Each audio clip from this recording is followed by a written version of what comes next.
Good evening, ladies and gentlemen.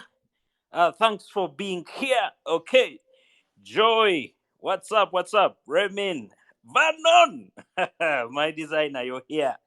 Nice to have you all. I hope you can all hear me. One of the guys on the team just hit me with a WhatsApp. Let me know if you can hear my voice. We've had a glitch earlier.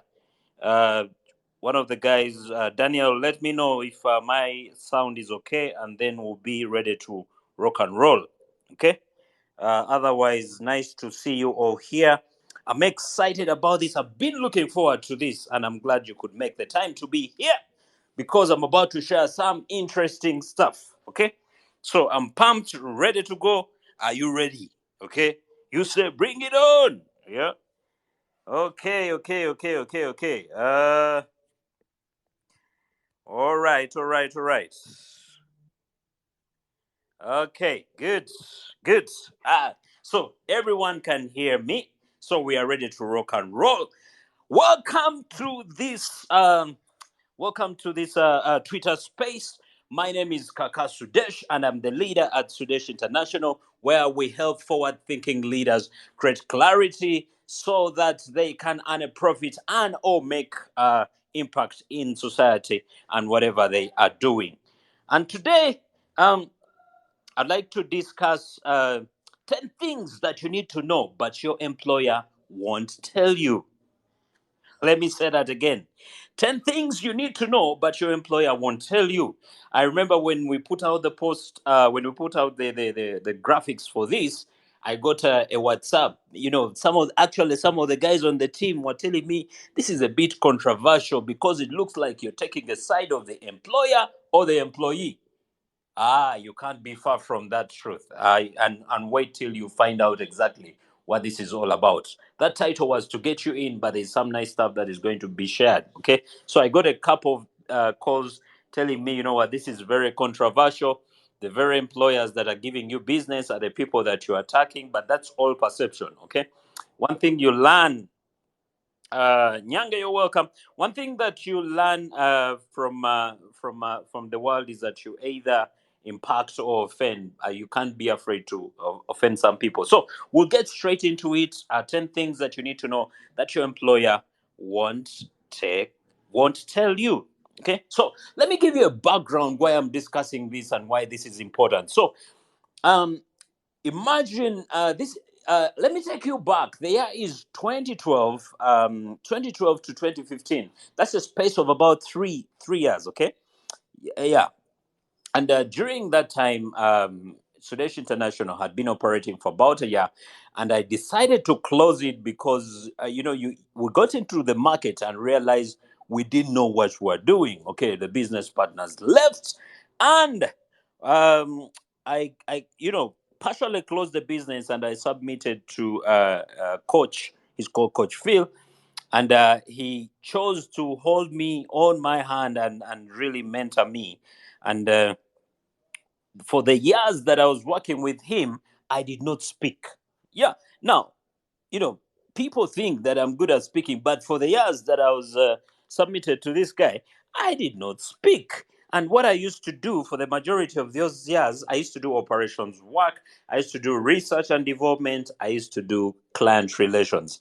And every time at the end of every project, we are from a training, we went around the world. Every time at the end of the project, coach would sit me down and ask me, what did you learn? And then I would tell him, oh, I learned that this, I learned that the plane has an engine. Or I learned, no, I'm kidding, I did not tell him that. But I gave different lessons. And this went on for about 1.5 years. Every after trading, every after project, he would ask me, "What did you learn? What did you learn? What did you learn?"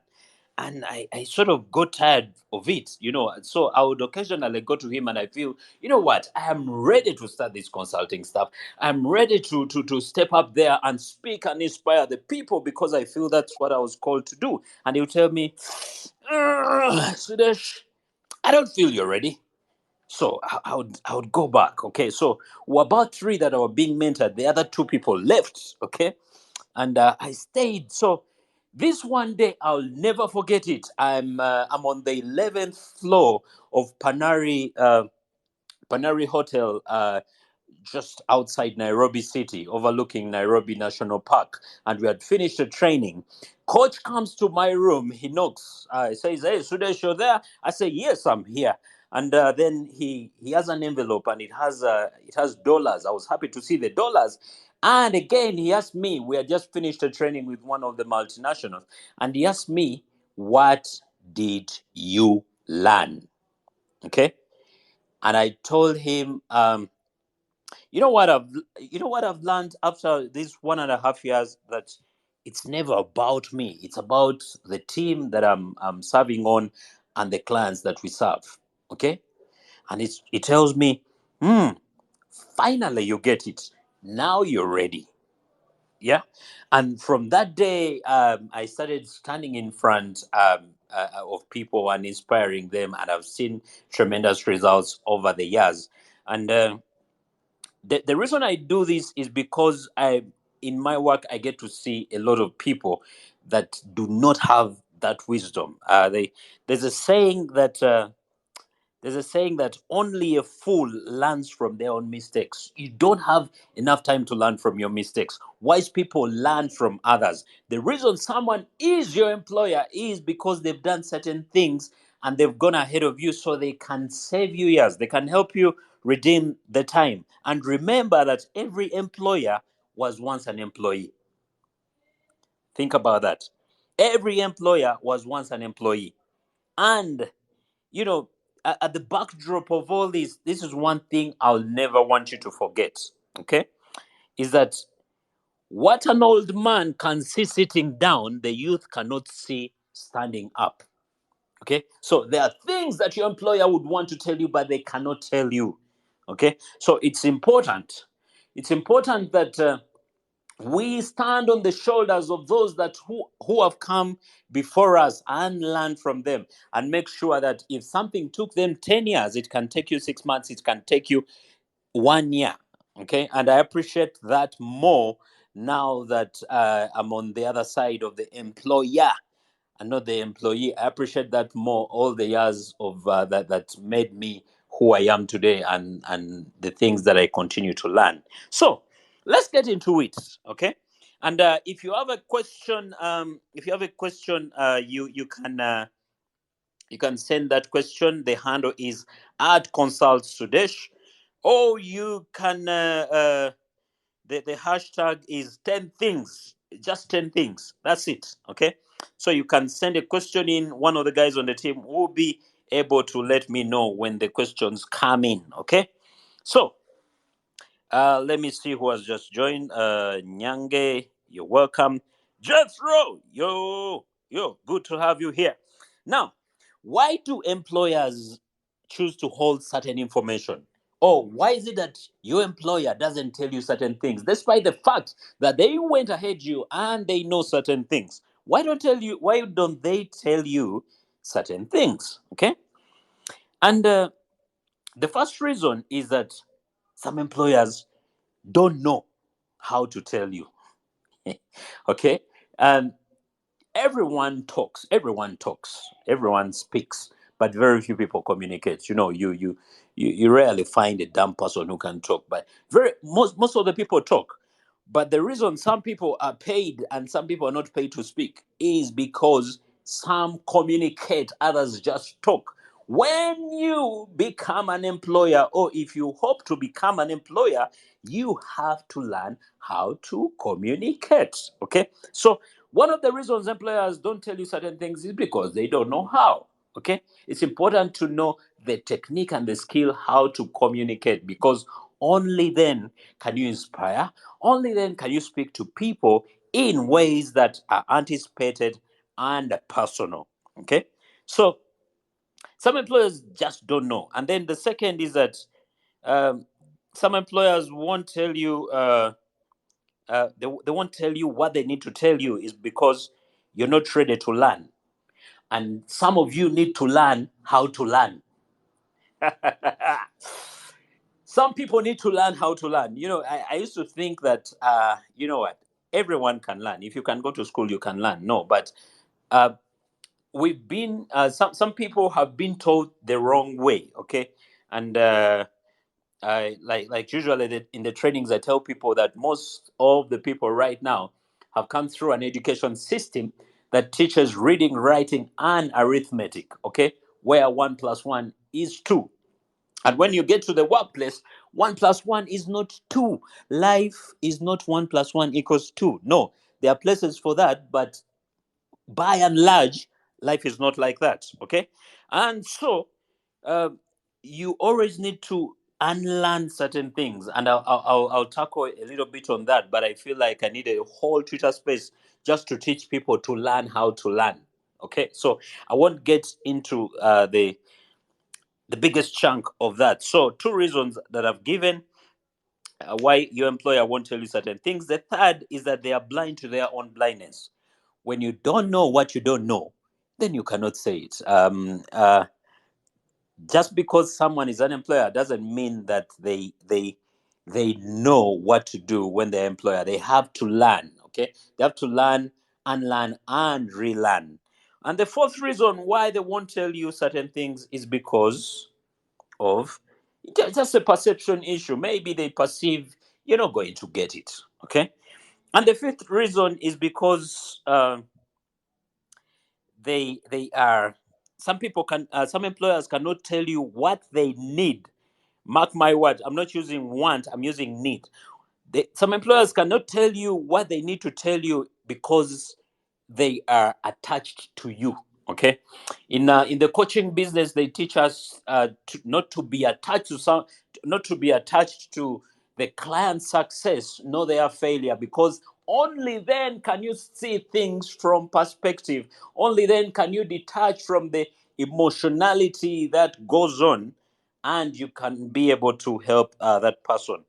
And then the sixth reason why your employer won't tell you the things that they need to tell you is because they were not told. Yeah, people that were not told certain things, okay, they cannot tell you. And when you look at, I'm a Christian and I read the Bible, and I know the importance of having fathers in the faith. Now, when you bring that into the business world, you also need you also need someone to hold your hand. You need a father, you need a mother. But most the business has so many orphans, people that were never coached and mentored very well, so they just don't. They cannot tell you certain things because they were not told certain things. The reason I'm telling you the things is because I am fathered in business and I can tell you certain things because I've earned the right to do so. Okay? But not just the right, but I have the responsibility and the mandate to make sure that we have fathers and mothers in business, just like we have in the faith, just like we have in families. And then the seventh reason, yeah, some of you might get offended over this one, but the seventh reason why your employer won't tell you what they need to tell you is because you're a pig. Sudesh, how can you call me a pig? No, I'm using that figuratively because, uh, you know, I think the Bible is the one that says that do not cast pearls to swine. Or the other word for swine is a pig because they will trample upon them. They don't understand the value. Okay. So when you do not understand the value of certain things, that is why you cannot receive them. That's why you see most workplaces right now are training people to think like entrepreneurs, because when you think like an entrepreneur, you have a mindset that can take on the wisdom and fast track you on that process. Okay. Okay, so I've gone through, I've told you what the background is and why your employer won't tell you what they need to tell you. Okay, and if you're liking this, please tweet, tweet the and tag us. The Our handle is at Consult Sudesh. Consult Sudesh is one word, and the hashtag is 10 things. Okay, okay. So continuing on, moving on. This is one thing I want you to understand, that employers and employees are people. They are people, okay? And they have they have things in common. Okay, all people have needs, they have wants, they have thoughts, and they have emotions. All these things make them human: the needs, the wants, the thoughts, and the emotions. Okay, and so I'm going to deviate a bit, but I'll come back. Okay, if you're going to be effective with people, yeah, being effective with people requires commitment. So the things that I'm about to share come when you are committed to the employer, not when you're dilly dallying. Today you're in, tomorrow you're out. No, it come with when you to be effective, you have to have a willingness to learn. Okay, you have to be a secure person. You have to take off labels and stereotypes and say, ah, all employers are like this, all Indians are like this, all men are what? Thieves. All women are what? I don't know. Name it. Okay, you have to take off that. You have to be a person that admits their mistakes. You have to be a person that looks at things from a perspective, and you have to be knowledgeable. Okay, so there's no shortcut to learning. In learning to know about people. Oh, my man, Paul, nice to see you. Edna, nice to see you. Okay, so here's the thing. Okay, so when you're dealing with people, it's important to know that people have wants and they have needs. Okay, people have different wants and they come in all sorts of cases. Remember, I'm just deviating a bit to explain how people think and act before I get back to the reasons why the ten things that the employer wants you to know. Okay, so people have wants and needs. Okay, you want a job, you want to build a company, you want a marriage, you want money, you want children, you want calmness, you want to listen to music, you want your questions answered, you want to buy cars, you want houses and all property, you want to sit at the beach, you want to travel, you want so many things. Those are all wants. But what uh, those ones are there to fulfill a certain need. Remember, the difference between a need and a want is that you can do without a want. Okay, you can do without a car, but you cannot do without mobility. You need to move, so you find the means that get you there. So there are six basic needs. Yeah, and I'm going to allude to this a lot when discussing the 10 things that your employer needs you to know. So there are six basic needs that every human being has. One is the need for security. You want to know that you're going to have a house over your head. You want to know that you're going to have your spouse is committed to you. As people, we want security. That is the first need that people have. Okay, and so some of the things that you want to get, the jobs, the marriage, and what they're giving you, either security or another need that I'm going to discuss. So the first need that a human needs is security. The second one is variety. Okay. So imagine you're eating the same food the same exact way all the time, every time, or you're watching the same movie. You get tired of it. Okay. As human beings, we want variety. That is why you don't put on the same clothes every day. That's why you go out over the weekend. That's why you don't work over the weekend. Tomorrow is Women's Day. You're going to do something different. Okay. So humans want security, they want variety, and humans want significance. Significance is the third need. You want to know that, oh my God, I matter. Okay? That I'm not just a number, I'm not just a statistic. So, security, variety, significance. Yeah? And the fourth need is love or connectedness. Okay? I want you to observe this. Every time a relationship is on the wall, or every time, whether it's employee employer, whether it's husband wife, whether it's boyfriend girlfriend, whether it's dog and owner, I don't know about dogs anyway, but every time a relationship is on the wall is because the person does not feel connected. You just say, we just grow apart. No, my employer doesn't care. Why? Because the love and stroke or connectedness as a need is not being fulfilled. So security, variety, significance, love. And then the other need that people have is the need of growth. Okay, and I think I explained this in the last Twitter space. You might want to listen to that one where I talk about progress. I mean, yeah, growth. Progress equals happiness. Okay, if you're growing, then you'll be happy. If you're not growing, you won't be happy. Yeah, I discussed this in the last Twitter space. If you want to see a very unhappy person, check and you realize that they are not growing either in their finances or their career or their relationship or their spirituality. Okay, so it's important for you to grow. And then last but not least, the sixth human need is contribution.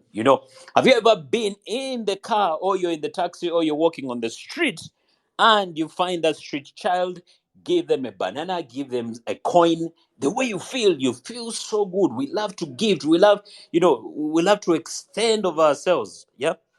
So there are six human needs, i.e., security, variety, significance, love, stroke, connectedness, growth, and contribution.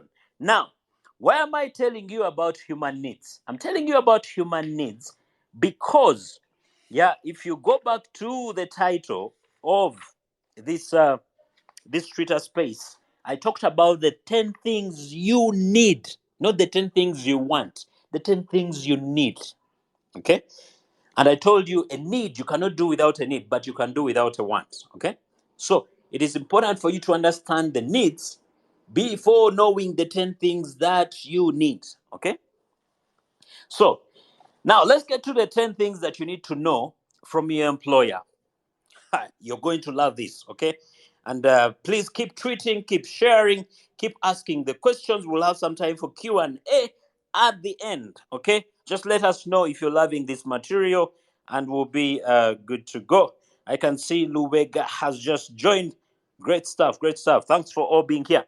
So, the first thing that your employer needs you to know is that you are responsible for your life.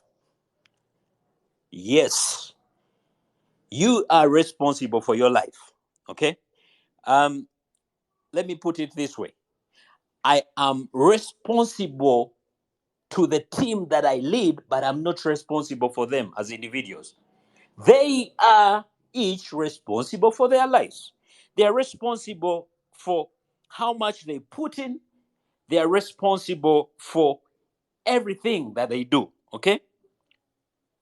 So I remember, over my career, I've gone around a lot. And when you ask employees, oh, what do you want management to change? They'll tell you, can they increase our salaries? And, you go to management and they tell you, no, but yes, we don't give them enough salary, but they have medical, they can do this, they can do that. And it seems like the more we give, the more they demand, and the business is not making the money. So I got tired of swinging. You go to the employer tells you I don't have the money, the employee tells you I want the money.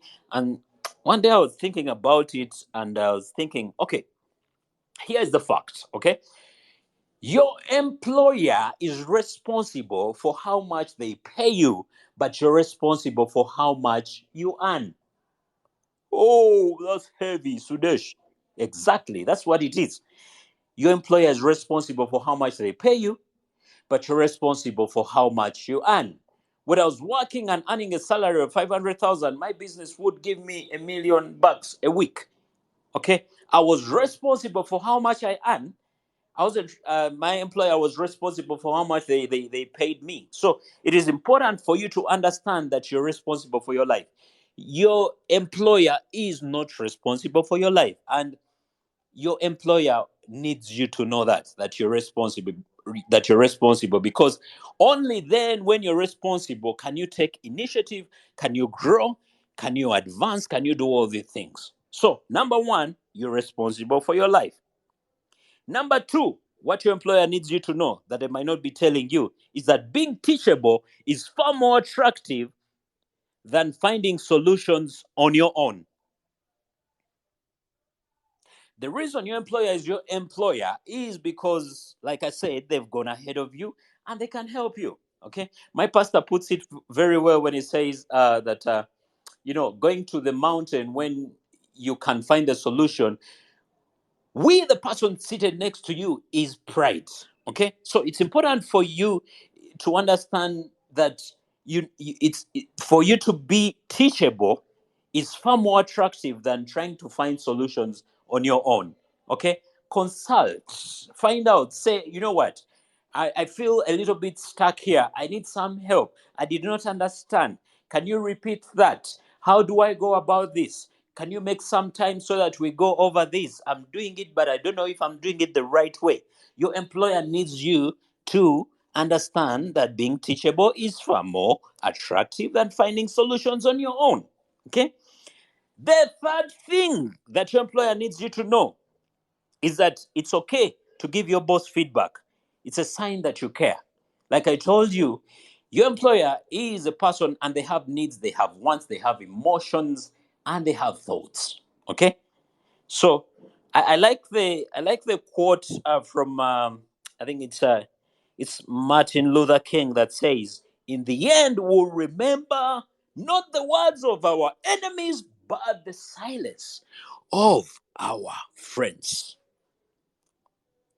When you do not, when you see your boss sinking, when you do not correct them, when you do not give them feedback, you are not being caring. Now, I'm cognizant of the fact that some bosses put themselves in a position where it's hard to give them feedback, but give it a shot, give them the feedback. Okay, so I've shared three things so far. Okay, keep treating.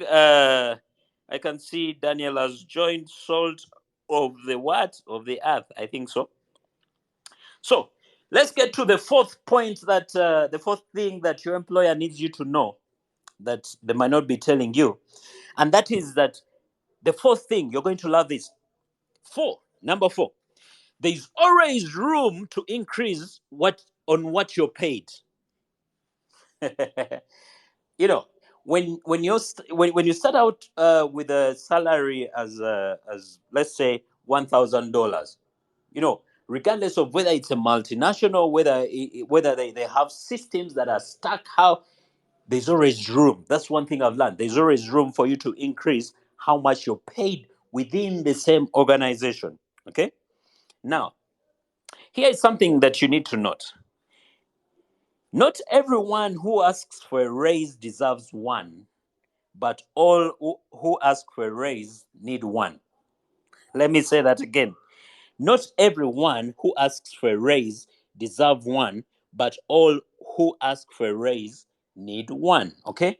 As a person, you need to grow. You need to, if you earn the same exact amount of money for 3 years consecutively, something is wrong. If you earn less, something is wrong. Something is terribly wrong. Okay? So I usually say that add so much value to yourself and increase the value that you give in the moment. And if your current employer is not ready to compensate that, you'll be like water. You'll find your level. You'll end up somewhere else where you will be compensated. Okay?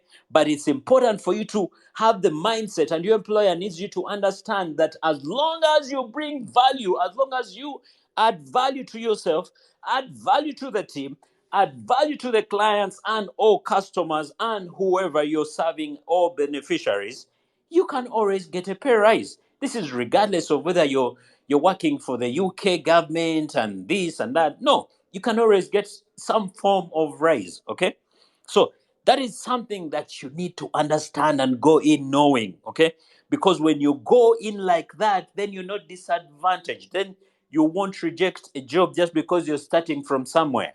Okay, so I've already shared four things. Number one is that your employer needs you to understand that you're responsible for your life, and two is that being teachable is far more attractive than finding solutions on your own, and it's okay to give your boss feedback. And four is that there's always room to increase on what you're paid. Now let's get into the last five things that you need to know. Okay, that your employer needs you to know. Number six. Okay, your employer needs you to know that it's not about who drops the ball, but who finds solutions. It's not about, you're going to make mistakes. That's okay. Okay. And rather than point fingers and say, they screwed up, she screwed up, he screwed up, it is important for you to concentrate and say, okay, we screwed up. What is the solution? How do we recover from this? How do we make sure that it does not happen this next time? Okay, so part of finding the solution is making sure that you recover from where you are, but also making sure that it does not happen the next time. How do you make sure that it does not happen the next time? That's where you get into processes, okay, and say, how can we create a system where this thing does not happen again? I had I think Joab and I had a meeting today with one of our clients, and they told us an amazing story. So they were working at this entity where people would come in, okay, and they would steal company property in their bags, okay. Now, the first time it happens, it's a mistake. The second time it happens, shame on you as the leader if you do nothing, or as an employee, or as a supervisor if you do nothing. So, what they did is they started checking people. They started telling them, you know what, you leave your phones at the door, you leave the bags at the door, and tell everyone that needs to call you on the office landline. Now, that was harsh, but if you understood the sensitivity of the property that these people were stealing, I cannot even tell you on this call, but it was very sensitive information and property that they were stealing. So they had to put a process to make sure that they find a solution so that it does not happen again. All right. I hope you're loving this and asking the questions. I'll get to them later. Number 7, okay? And this is the seventh thing that you need to know from your employer that they might not be telling you. The seventh thing that they need you to know is that your attitude is just as important as the work. Let me say that again. Your attitude is just as important as the work. Okay? It's important for you to get things done. But what attitude? Attitude is the mental brush. Okay? And usually you cannot see an attitude, but you can listen to the way someone talks and you know the attitude that they have. Okay? I hate it. I hate it as an employer when someone comes and tells me I can't. No, come on. You what do you mean you can't? Like, say I'm still exploring. I'm finding, oh, you say I want. Oh, I don't think I've done this thing. I don't feel I deserve. Oh, okay. And then some of them demand unnecessary patience. Oh, you have to be patient with me. It's okay for you to. It's important to be patient with someone, but it's not important to ask for unnecessary patience. It's not. So I'll be patient with you to the end that you're learning. But to the end that you're inefficient and you expect me to be patient with you, it's not going to happen. Okay? So it's important that you know that. Okay? Because when you do that, then you'll always check your attitude. You'll say, okay, I feel a little bit stuck, but is it that I can't? No. Someone has done it before. Let me find out. Let me Google. Let me call so and so. Let me just take a nap and then I'll get back to it. Okay? And then the eighth thing, okay, that you need to know, the eighth thing that you need to know as that your employer needs you to know, yeah, is Alan, you're welcome, my brother. The eighth thing that you need to know that your employer would want you to know is that going above and beyond will elevate you faster than ticking boxes. Going above and beyond will elevate you faster than ticking boxes. Okay, and that might mean this mentality of I'm just here to do my job, and when I'm done doing my job I leave. No, how about you volunteer? Say, I realize there's this program. I want to volunteer. I want to be among the change champions. How about you innovate and say, you know what? I've been thinking about a new way of doing this. Here's something I've been trying out. I think it can save us money. Here's something that I can do. How about helping other employees and saying, oh, your child, he goes to the same school as my child. Let me pick your children as you complete the work and I bring your child. How about that? Okay? And the most and going above and beyond can mean doing what others despise. Okay, today I am here and I'm doing, I'm at mastery level, but there are things that you don't know that I did that other people despise. One day, I'm in Mombasa, okay, and we're doing a training there, and the waiters of that hotel go on strike, okay, so it's break time. People are supposed to be having break, and guess what? Uh, the guys are not there to serve them. The waiters and waitresses are not there. Okay, so what do? We go at the back end. We get the flask. We get the bites. We come, you know, put aprons on. We serve that tea. People enjoy the tea. We go back and conduct the training. Okay, going above and beyond. Remember, this will elevate you faster. Like I said, if your current place cannot compensate you for going above and beyond, there will be another place. Because as a Christian, I know that promotions come neither from east or west. They don't even come from your boss. They come from God. God will elevate you. Whether you believe this, whether you're Christian or not, it works. My man Bright, nice to see you. Cool stuff. Okay, so we've gone through 8 things that you need to know. And then the ninth thing that that your employer needs you to know is that approaching work like you're building a pipeline is better than fetching water with jerry cans. Let me explain that. So there's this parable. I shared it with the team recently, and it's the parable of the pipeline. So you have two. Um, there are two cousins, Italian cousins. One of them is Pablo, and another one is what's the other name? We'll call them Pablo and John. Okay, so Pablo, the two are young men. Let's imagine they are in their early 20s, and they live on a village, and their work is to transport water from wherever they are, bring it through using jerry cans, and distribute it on the village. That's what they do. As they grow older, Pablo looks to John and tells him, you know what, we are growing older. I think we need to uh, build a pipeline. A pipeline is where you connect the pipes to the well or the stream, and then you do the distribution, kind of like what National Water and Sewage Corporation does here in the country of Uganda. Okay? So John tells him, no, my brother, I have a wife, I have children. I cannot take off time building a pipeline. Okay, and so John goes ahead and continues with fetching the water in jerry cans to the houses, to the homesteads.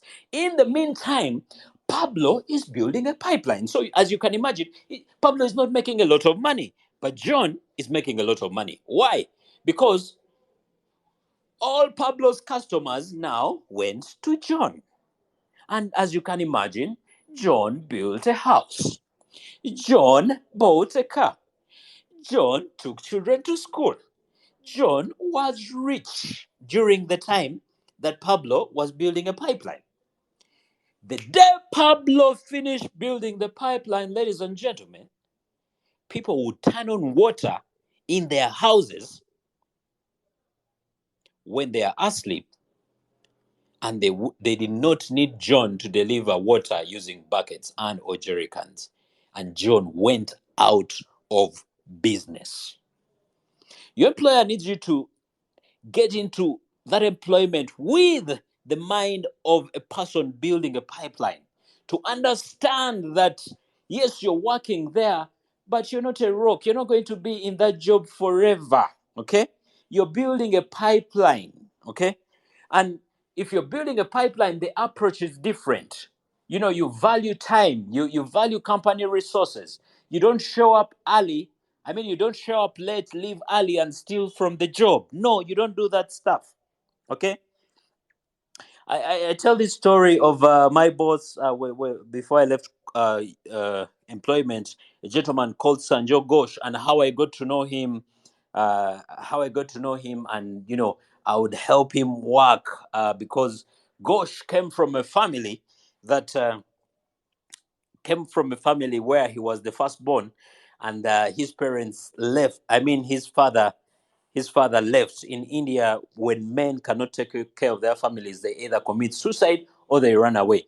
We don't know what happened to his father, but his mother gave birth to 6 children in 5 years, and her back gave way. She could no longer move. So, Gosh he was the hardest guy. I was the hardest worker I knew. He used to work, him and the siblings used to work 1 year to grow rice, and then the next year they would skip that year and go to school.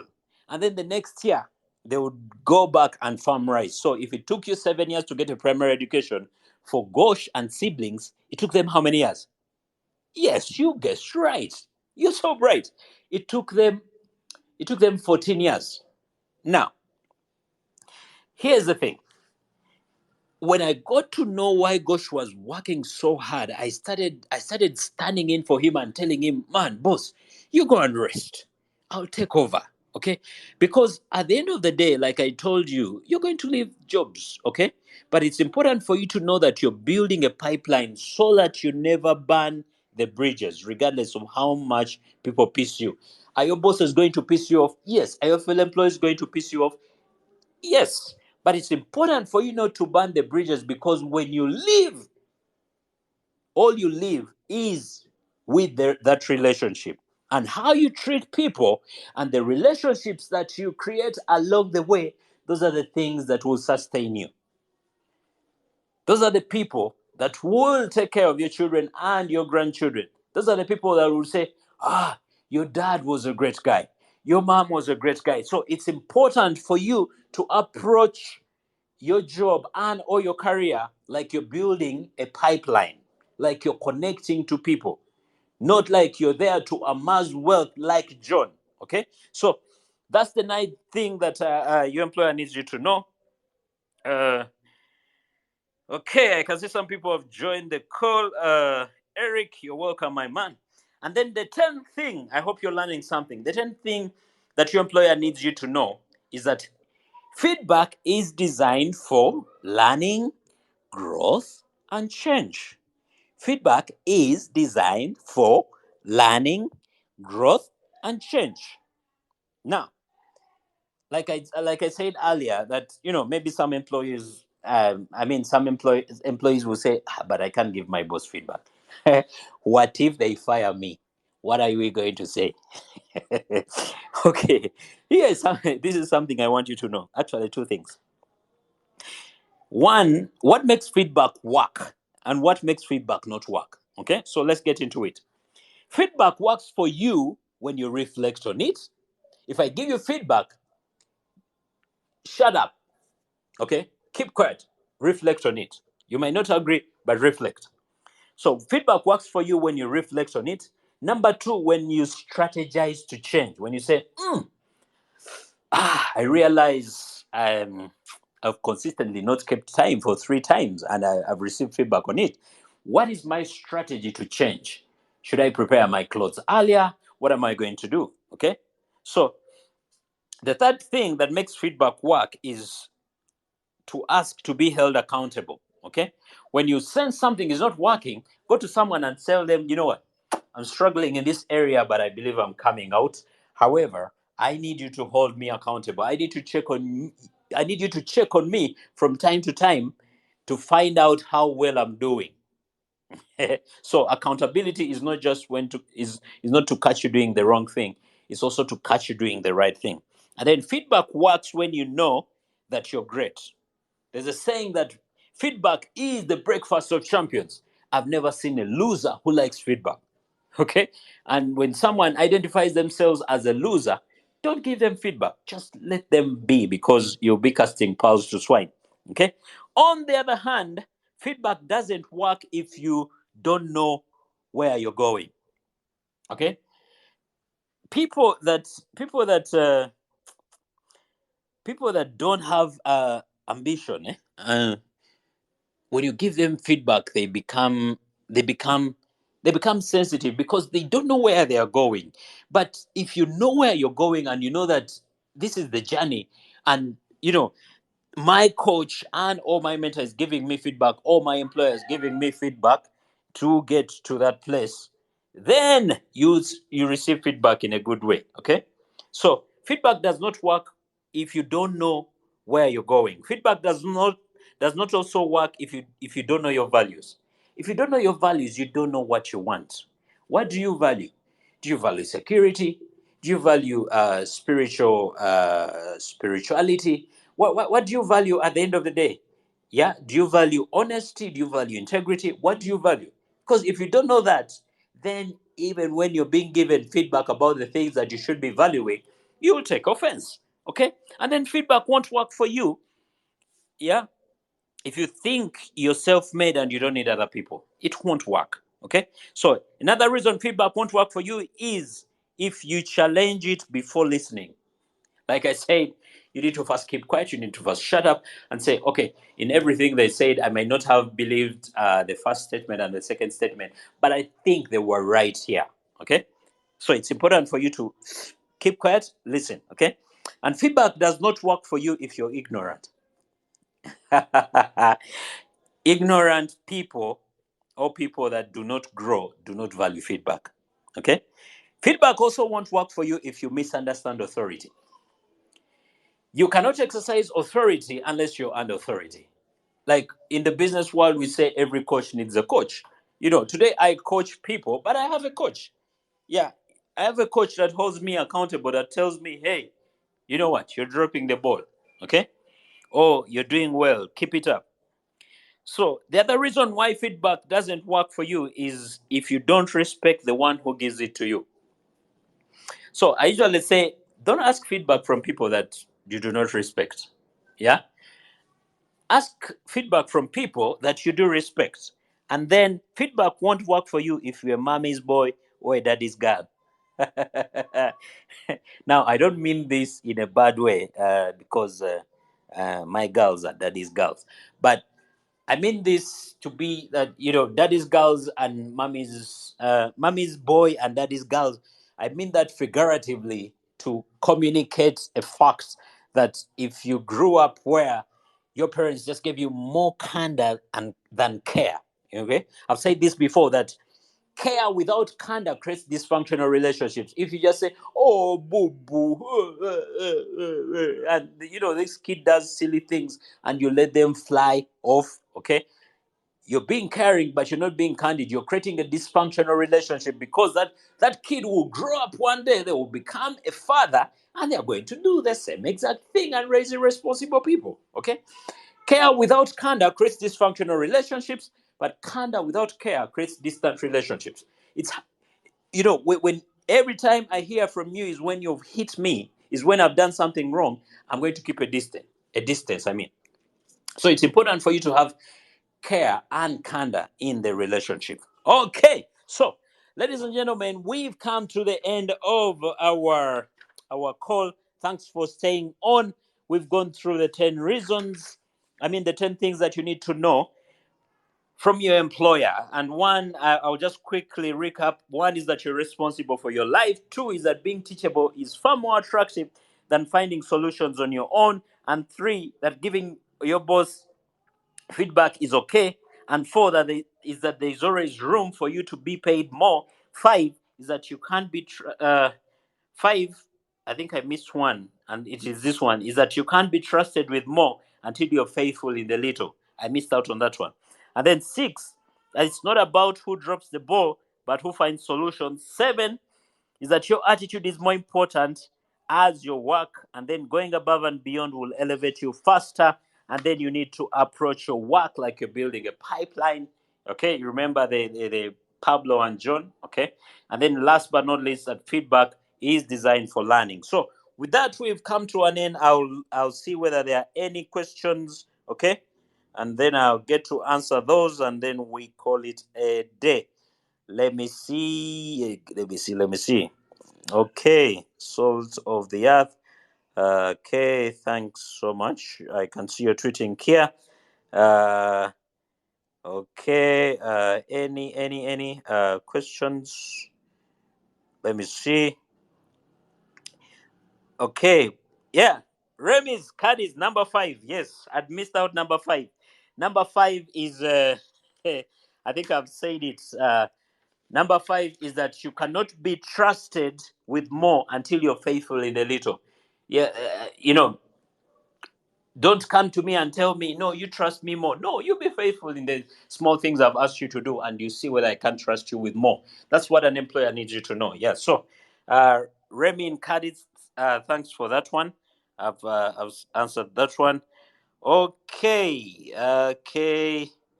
All right. I don't see any questions. I don't see any questions, and I think I want to thank you again for being on the call. I want to thank everyone that has stayed until the end. Esther, Rita, Alice, Roseanne, Lubega, Salt of the Earth, Daniel, Kims, Vernon, Jethro, Ramin, Enoch, Eric, and Simon. Thanks so much. It's been an absolute pleasure. Until the next one on the 21st at 6 p.m., it's me, Sudesh, signing out and saying adios, muchachos. Bye bye.